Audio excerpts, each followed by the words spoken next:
Hello friends, मैं देवेंद्र कुमार पटेल। आशा करता हूँ आप सबको अम्ल क्षार अच्छे से समझ में आ रहा होगा। देखिए, आज हम बात कर लेते हैं सूचक की। सूचक मतलब कि इंडिकेटर। इंडिकेटर मतलब नाम से ही पता चल रहा है कि इंडिकेट करने वाला। इंडिकेट मतलब सूचना देने वाला।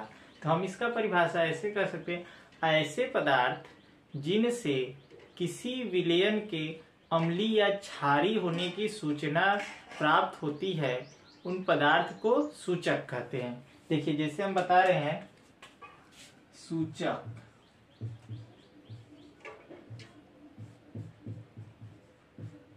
इंडिकेटर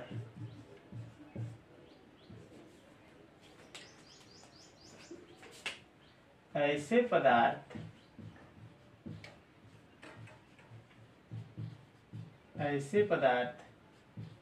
जिनसे हमें किसी विलयन के अम्लीय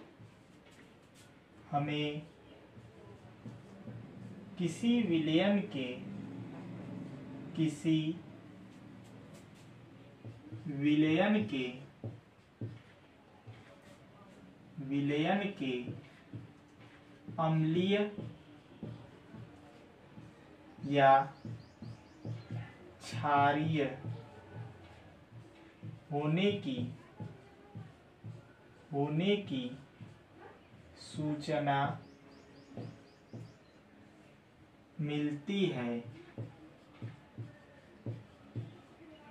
मिलती है सूचक कहलाते हैं। देखिए,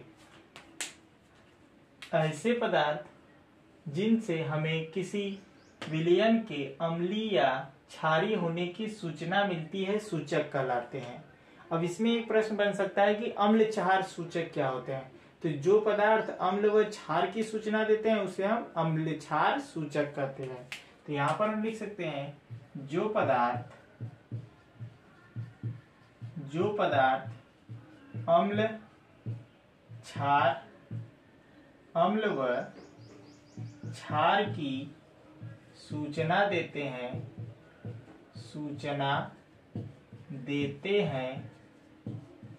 अम्ल क्षार सूचक कहलाते हैं।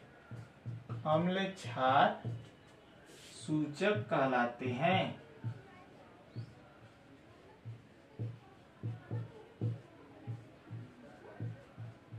कहने का अर्थ है अम्ल व क्षार की सूचना देने वाले सूचक को अम्ल क्षार सूचक कहेंगे। अब देखिए, जैसे हम उदाहरण के तौर पर बात कर लें तो उदाहरण जो होगा, उदाहरण में हम देखें तो लिटमस पेपर, अगर हम कहें पदार्थ में हम ले लें लिटमस पेपर, तो अगर हमारे पास अम्ल और एक क्षार है, जैसे हमारे पास दो पात्र हैं, एक में अम्ल भरा है और दूसरे पात्र में क्षार है।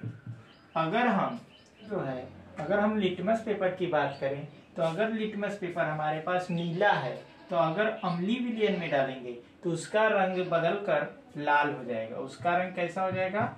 लाल हो जाएगा। और अगर हम नीले लिटमस पेपर की बात करें, अम्ल में डाल रहे हैं तो लाल हो रहा है। अगर हम लाल लिटमस पेपर को क्षार में डालें तो वो नीला हो जाएगा। ये क्या हो जाएगा? नीला हो जाएगा। अब हम बात कर लेते हैं हल्दी का।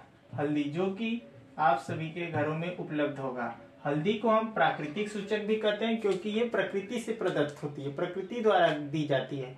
तो इसको अगर हम बात करें तो यदि इसको हम अम्लीय विलयन में डालेंगे तो वो पीला ही रहेगा। अम्लीय विलयन में डाले तो पीला ही रहेगा। लेकिन अगर हम क्षारीय विलयन में हल्दी को डालें तो वो लाल भूरा हो जाएगा, लाल भूरे रंग का हो जाएगा, लाल भूरा हो जाएगा। कहने का मतलब, अगर हम अम्लीय विलयन में डाल रहे हैं, इस विलयन को हम अम्लीय विलयन माने हैं और इसको क्षारीय विलयन, तो क्षारीय विलयन में अगर हम डालेंगे तो लाल भूरा हो जाएगा और अगर अम्लीय विलयन में डालेंगे तब वो क्या होगा? पीला।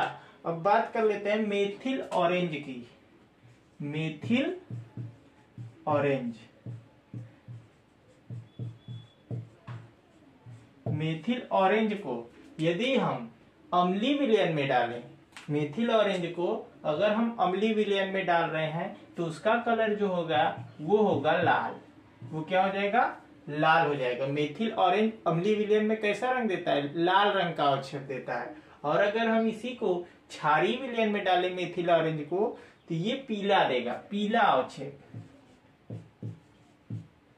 पीला अवक्षेप देता है। एक देखिए जो कि परीक्षा की दृष्टि से बहुत महत्वपूर्ण है, फिनोल्फथेलीन।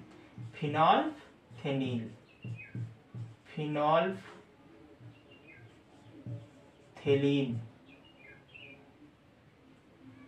फिनोल्फथेलीन। तो इसको अगर हम देखें तो इसको अगर हम अम्लीय विलयन में डालेंगे तो ये रंगहीन रहता है। अम्लीय विलयन में ये कैसा रहेगा? रंगहीन। फिनोल्फथेलीन जो है उसको अगर हम अम्लीय विलयन में डालेंगे तो वो रंगहीन रहेगा। लेकिन अगर हम फिनोल्फथेलीन को क्षारीय विलयन में डालें तो वो किस रंग का हो जाएगा? गुलाबी रंग का। किस रंग का? गुलाबी रंग का। एक बार फिर से समझ लीजिए। देखिए अगर हम बात करें सूचक की तो सूचक मतलब इंडिकेटर। तो जो पदार्थ अम्लीय व क्षारीय होने का इंडिकेट करते हैं वो क्या हो जाएंगे? इंडिकेटर। और उसमें अगर हम बात करें तो कुछ प्रकृति द्वारा होती है सूचक प्राप्त और कुछ सूचक मानव निर्मित होते हैं। तो जो प्रकृति में पाए जाते हैं उसे हम प्राकृतिक सूचक कहते हैं और जो मानव निर्मित बनाए जाते हैं उसे मानव निर्मित सूचक कहते हैं। जैसे हम कह सकते हैं कि लिटमस पेपर, अगर हम नीले लिटमस पेपर को अम्लीय विलयन में डालें तो उसका कलर कैसा हो जाएगा? लाल। और यदि लाल लिटमस पेपर को क्षारीय विलयन में डालें तो उसका कलर क्या हो जाएगा? नीले रंग का हो जाएगा। अब देखिए हल्दी, हल्दी एक प्राकृतिक सूचक के अंतर्गत आएगा। क्यों? क्योंकि ये प्रकृति में प्राप्त होता है। तो हल्दी की बात करें तो हल्दी जनरली पीला होता है। अगर हम अम्ल में डालेंगे तो उसका रंग परिवर्तन नहीं हो रहा है, मतलब कोई प्रभाव नहीं, पीला ही है। और यदि इसी को हम क्षारीय विलयन में डालें तो ये किस कलर का हो जाएगा? लाल भूरे रंग का हो जाएगा। मेथिल ऑरेंज की बात कर लें तो ये क्या होगा कि अम्लीय विलयन में लाल रंग का हो जाएगा और क्षारीय विलयन में पीले रंग का हो जाएगा। फिनोल्फथेलीन की बात करें तो फिनोल्फथेलीन अम्लीय विलयन में रंगहीन होगा और क्षार में गुलाबी रंग का हो जाएगा। आशा करता हूँ आप सबको ये समझ में आया होगा। यदि समझ में आया तो मेरे चैनल को लाइक, सब्सक्राइब और शेयर जरूर कीजिएगा। धन्यवाद।